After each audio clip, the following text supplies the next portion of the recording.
So the point he's trying to make is that if you were at this conference this weekend, you thought it was Trump's fault that Ukraine got invaded.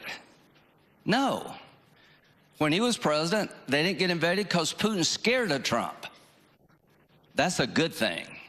I think what JD is trying to tell folks here is that you need to understand what's going. Germany's going to have an election. There's going to be a pushback in Germany about out-of-control migration. The AfD, you know, making them go away is not the answer. Dealing with their underlying problem is probably the answer. Brexit. How did that happen? Too much. People feel like too much.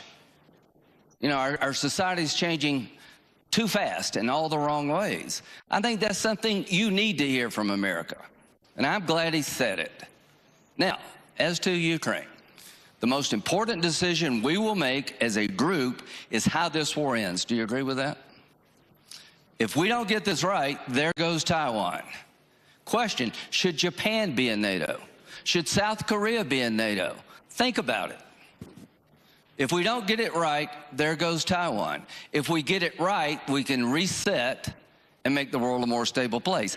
Trump's the best person I know of to get it right because Putin's afraid of it. In 2008, Georgia. 2014, Ukraine.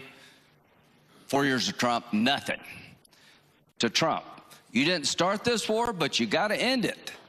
And you better end it well because it will be your legacy. And here's how to end it well. Not to humiliate Putin, but to make sure it never happens again.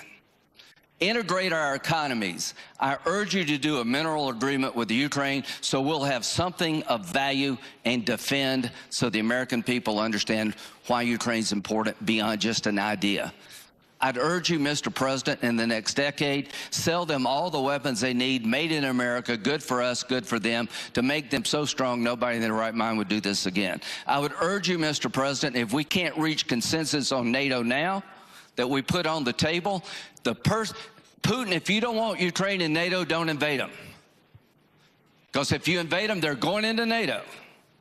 And if President Trump said that, it would be earth-shattering.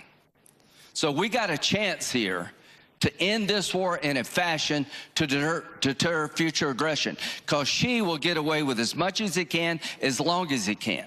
And NATO needs to be thinking about what role should we play in Asia, if any. You've opened up an office.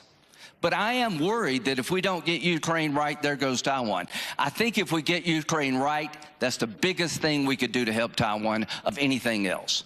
If we spend more now on the mutual defense of NATO nations, that will be seen by Xi as a warning sign that we're not going to take it anymore. I'm tired of worrying about being provocative to bad guys. I want them to fear us. If you don't fear Donald Trump, you're a little bit crazy. Thank you.